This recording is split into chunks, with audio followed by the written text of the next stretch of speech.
Hey y'all, it's Sarah from Denver Data Web. We wanted to do a video on how to optimize your Google My Business local listings. There's also going to be an article that we wrote with the written portion of this video that we'll post in the description. So this video is on the optimization process, but there is a link within the article that will guide you on the setup and verification process as well. All right, let's get into it. So for the 5 best practices for optimizing your Google My Business listings, it's a pretty lightweight interface. There's not a whole lot that isn't self-explanatory. However, the thing that people have a lot of questions about is what to do first, or what to spend the most time or focus the most energy towards in order to get the information that your customers need to know in front of them quicker and most efficiently.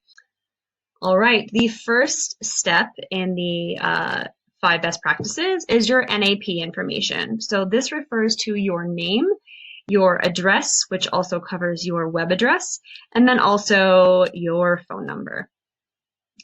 So as far as your name, you want to use your actual business name.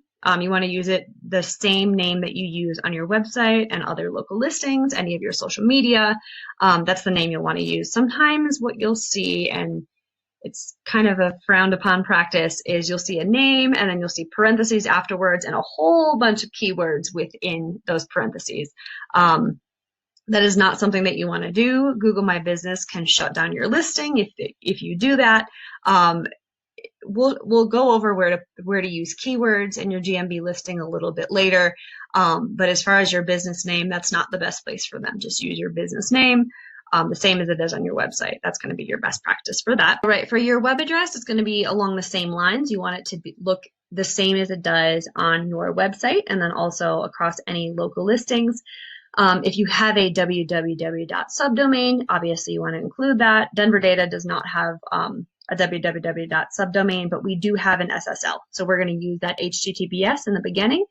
So that part is very important. You do want to make sure that that's consistent. Having the wrong website with prefixes, it'll still take where you need to go. However, it can cause some redirects that can kind of slow down the user experience and affect just overall user experience. So that's something that you definitely want to make sure is consistent. It's also good for SEO to have that consistent as well. Along those same lines, it's gonna apply to the street address as well. So we're using here the ST abbreviation for street and the STE abbreviation for suite. It's the exact same as it is on our website as well. So that's going to be consistent, and it's the same across our listings also. So that's something that helps to not confuse customers. It also helps overall with SEO. The last step in your NAP information is your phone number. So that, just like anything else, you want to make sure that your phone number is consistent across your website and any other local listings. If you have different phone numbers for your company, it's just something to watch out for to make sure that you're using that consistently. An exception to that rule is if you use call tracking numbers and you want them to be different from different listings or social media or things like that. For the most part, though, you want to make sure that that phone number is consistent across all categories. You can also include a Google Ads tracking number in this area here. We actually usually have it there. However, we're getting a new one. So that one's not here right now. But usually we do have our Google Ads call tracking number in this area. All right, number 2 in our 5 best practices for optimizing your Google My Business listing is your categories. So by and large, Denver Data Web actually is a website developer. However, Google doesn't have that as an option. So for that reason, we use a related service, which is Website Designer, which we also do quite a bit of. So it makes sense to have it there. As far as subcategories or other services we offer, we also are a marketing agency, an advertising agency, web hosting, everything like that. So if you offer smaller services or sub-services, make sure that you're including that as well. Even if it gets you 2 extra customers a year, it's well worth it to have it in there for a subcategory. And Google will let you enter up to 10 categories total. So it makes sense just to have it in there as much as you can. Okay. Categories. Oh, another thing that's important is just to make sure that your primary category is exactly what you do more than anything, which is what we did. All right, for step 3 in your 5 best practices, it's going to be your from the business description. This is where you want to use your keywords. This is where you want to include the name of your company, any geo modifiers that you want to use, a list of your services, maybe any stronger keywords within those services, and then also a CTA at the end. You want to let your customers know that you want them to visit your site or call you or anything like that. You want to get those conversions rolling, and you want to do it in your own words. So Google lets you do that here. And again, this is going to be your best place to include those keywords in your listing. One thing I do want to mention, when working on client GMBs in the past, I sometimes see people try and enter keywords in this labels section. That's a little bit of a waste of time. This is actually an internal system. The labels don't really do anything on the SEO side or just even on the search side at all. So unless you have an internal system where you want to use these labels to categorize your different listings separately, you won't need to use this section at all. Okay, so the next step, step 4 in optimizing your Google My Business listing is your photos.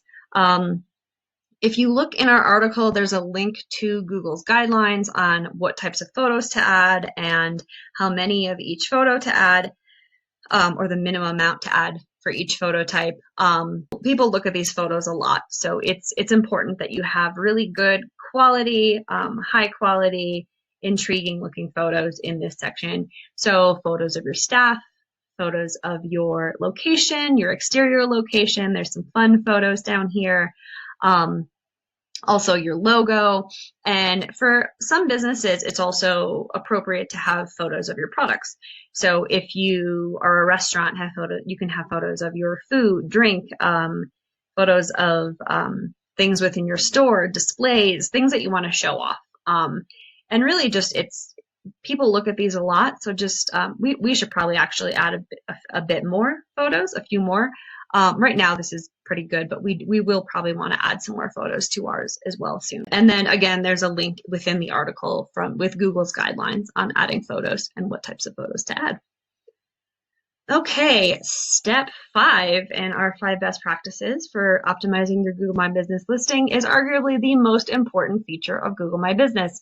Your reviews, not just your review count, but your review average. You want to make sure that the reviews you have on here are they make your company look good, that your happiest customers are the ones leaving reviews. Google My Business, for obvious reasons, does not allow you to add, edit, or remove reviews. So you want to make sure that those reviews coming in are positive and good, and just say a lot of great things so that you can get more happy customers to leave more happy reviews. Google does consider reviews when in search results, so it does play into SEO quite a bit. It can be a little bit tricky to have customers use keywords in their reviews. A lot of times they naturally will, but it can be a little bit tricky to make that happen from your end. So one thing you can do is when you're responding to positive reviews, you can use keywords in your responses.